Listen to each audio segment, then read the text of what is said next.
تو हमने सबक के पहले हिस्से में रज़िया सुल्तान के हवाले से बात की कि उन्होंने हिंदुस्तान पर किस तरह से हुकूमत की, किस तरह से 3.5 साल तक उन्होंने हुकूमत की।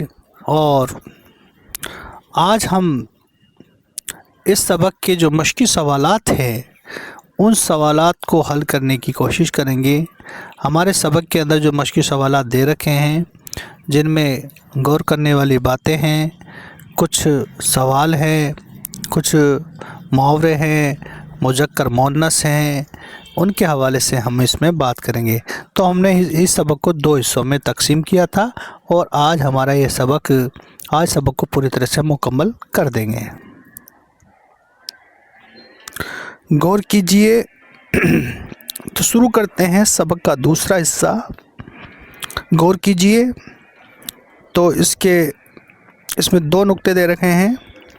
पहले नुक्ते पर गौर कीजिए आप। रज़िया सुल्तान हिंदुस्तान की पहली खातून हुक्मरान थी। ये हमने अच्छी तरह से सबक के अंदर पढ़ा कि रज़िया सुल्तान हिंदुस्तान की पहली खातून हुक्मरान थी। इसमें दूसरे नुक्ते में देखिए, रज़िया सुल्तान ने अपने कारनामों से ये दिखा दिया कि औरतें मर्दों से किसी तरह कम नहीं हैं। रज़िया सुल्तान ने जो कारनामे किए थे उससे ऐसा लगता था कि औरतें मर्दों से किसी तरह से कम नहीं हैं। पहला सवाल, रज़िया सुल्तान की खूबियाँ क्या थी? तो रज़िया सुल्तान की खूबियाँ क्या थी? देखिए इसमें पहले सवाल में, रज़िया सुल्तान अपने सभी भाई बहनों में सबसे ज़्यादा जहीन, मेहनती और होशियार थी। यानी कि जितने भी अपने भाई बहन थे उसमें सबसे ज़्यादा जहीन थी, मेहनती थी और होशियार थी। उनमें हुकूमत चलाने की सलाहियत भी थी और रज़िया सुल्तान में हुकूमत चलाने की सलाहियत थी। रज़िया सुल्तान को पढ़ने लिखने और तलवारबाजी घुड़सवारी का शौक़ था। रज़िया सुल्तान को पढ़ने लिखने के शौक़ के साथ साथ तलवारबाजी घुड़सवारी का शौक़ भी था। उन्होंने जंगी असलहों के इस्तेमाल का हुनर भी आता था।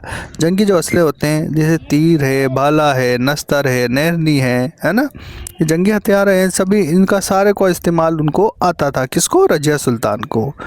फिर आता है दूसरा सवाल, रुकनुद्दीन किसका बेटा था? उसे किसने मारा? तो रुकनुद्दीन सुल्तान इल्तुतमिश का बेटा था। सुल्तान इल्तुतमिश जो इसका बेटा था।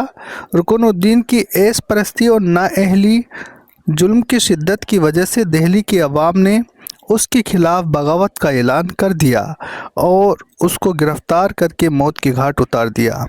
रुकनुद्दीन को दिल्ली की अवाम ने ख़त्म कर दिया था क्योंकि वो ऐश परस्त इंसान था और उसकी माँ की और उसके जुल्म की वजह से दिल्ली की जो अवाम थी वो काफ़ी ज़्यादा परेशान हो चुकी थी। उसके ख़िलाफ़ अवाम ने बगावत कर दी और जब ओहदेदारान अवाम के ख़िलाफ़ होते हैं तो तख्ता पलट दिया जाता है। उसी तरह से रुकनुद्दीन के साथ भी ऐसा ही हुआ था। फिर देखिए तीसरा सवाल, इल्तुतमिश की वसीयत क्या थी?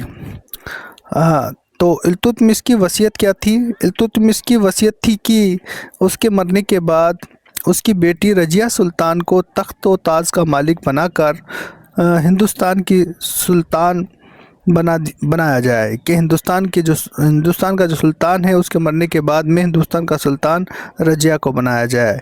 ये उनके वालिद मरहूम ने ये वसीयत की थी। इल्तुतमिश ने ये वसीयत की थी। वसीयत के मानी होते हैं मरने वाला अपने मरने से पहले अपने अहबाब रिश्तेदारों के सामने जो बात कह कर के जाता है, जो वो उसको वसीयत बोलते हैं। देखिए चौथा सवाल, तख्त नशीनी के बाद रज़िया ने क्या अहद किया? अहद के मानी होते हैं वादा करना। तख्त नशीन होने पर रज़िया ने ये अहद किया कि मैं अवाम की भलाई और सल्तनत की तरक्की के लिए काम करूँगी। मैं उस वक्त तक चैन से नहीं बैठूँगी जब तक ये साबित न करूँ कि मैं मर्दों से कम नहीं हूँ। تو رضیہ نے یہ تخت پر بیٹھتے یہ وعدہ کیا تھا کہ میں لوگوں کی بھلائی کے لیے کام کروں گی اور اس وقت تک میں یہ چین سے نہیں بیٹھوں گی کہ جب تک یہ ثابت نہیں کر دوں کہ عورتیں مردوں سے کم نہیں ہیں۔ 5واں سوال دیکھیے، رضیہ نے میر آخور کا عہدہ کسے دیا تھا؟ آخور کا مطلب ہوتا ہے گھوڑوں کو سنبھالنے والا، گھوڑے جس کے اختیار میں ہوتے ہیں، گھوڑوں کا کام جس کے اختیار میں ہوتے ہیں، تو یہ اس وقت بہت بڑا عہدہ ہوتا تھا۔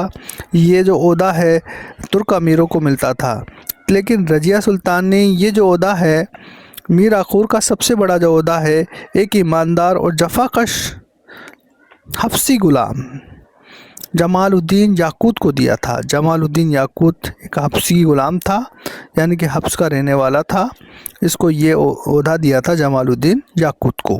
تو یہ سوال اچھا سوال ہے، یعنی کہ جمال الدین یاقوت کو یہ عہدہ دیا گیا تھا۔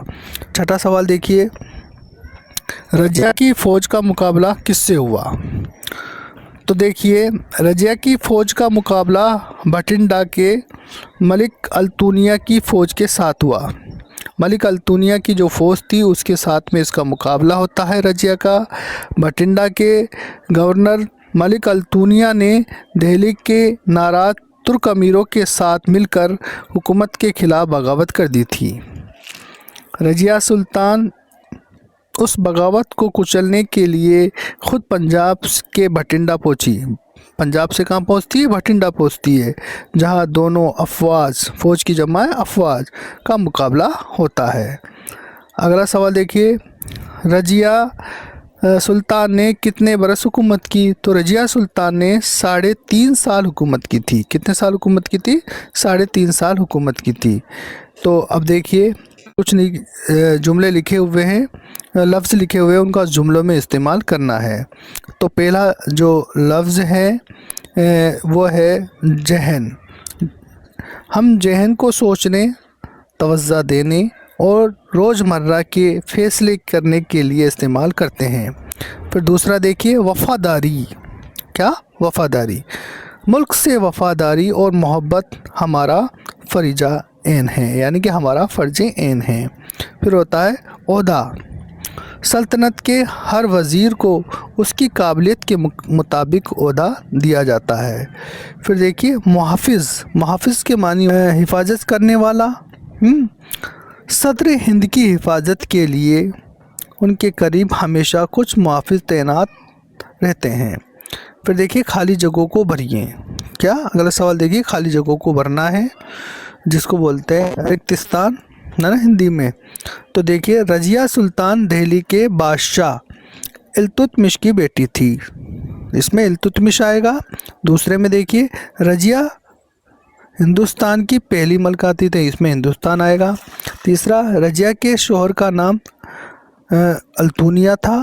چوتھا دیکھیے، ترک امیروں نے رضیہ کے بھائی بہرام شاہ کو تخت پر بیٹھایا تھا۔ اور پانچواں دیکھیں، رضیہ سلطان اعلیٰ درجے کی حکمراں تھی۔ تو اس میں دیکھو، پہلے میں آئے گا التتمش، دوسرے میں ہندوستان، تیسرے میں التونیا اور چوتھے میں بہرام اور پانچویں میں حکمراں۔ واحد جمع۔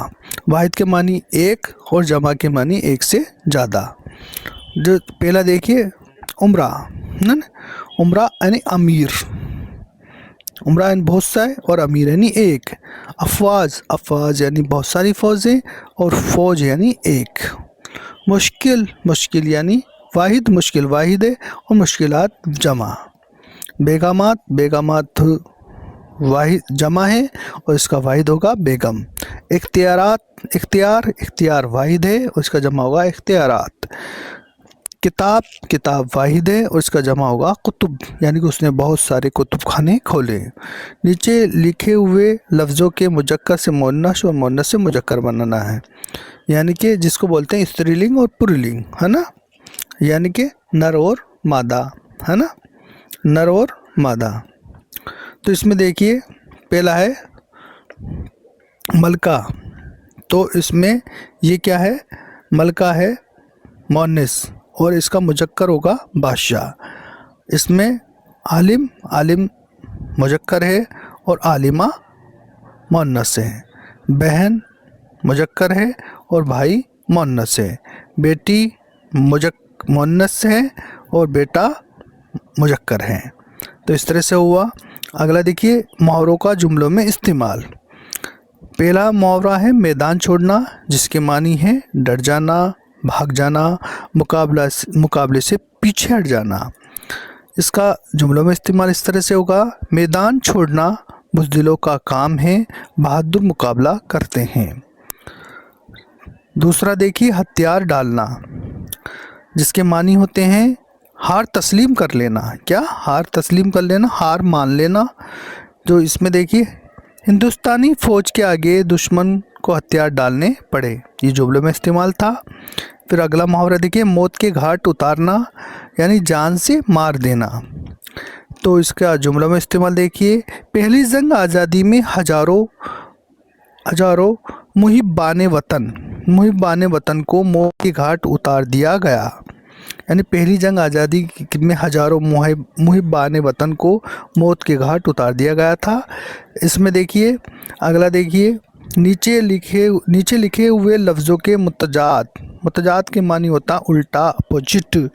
तो पहला भलाई का होगा बुराई, खुशहाली का बदहाली, अमन का बदअमनी, और सल्तनत और शिकस्त का फतेह। शिकस्त के मानी होंगे फतेह। तो इस तरह से हमारा ये जो सबक है रजिया से, हिंदुस्तान की पहली मलका रजिया सुल्तान, पूरी तरह से मुकम्मल होता है। हमने इस सबक को 2 हिस्सों में तकसीम किया था। पहले हिस्से में हमने रजिया सुल्तान के हवाले से बात की, जिससे हमने रजिया सुल्तान के बारे में पढ़ा। हमने रजिया सुल्तान किस तरह से रजिया सुल्तान तख्त नशीन होती है, किस तरह से चालबाजों के शिकार में फंस कर के किस तरह से उन्हें तख्त से उतार दिया जाता है, और किस तरह से साजिशों का शिकार होते हुए वो उसको पकड़ कर के मार दिया जाता है। तो ये थी हिंदुस्तान की पहली मलका रजिया सुल्तान। अब हम अगला सबक पढ़ेंगे कल।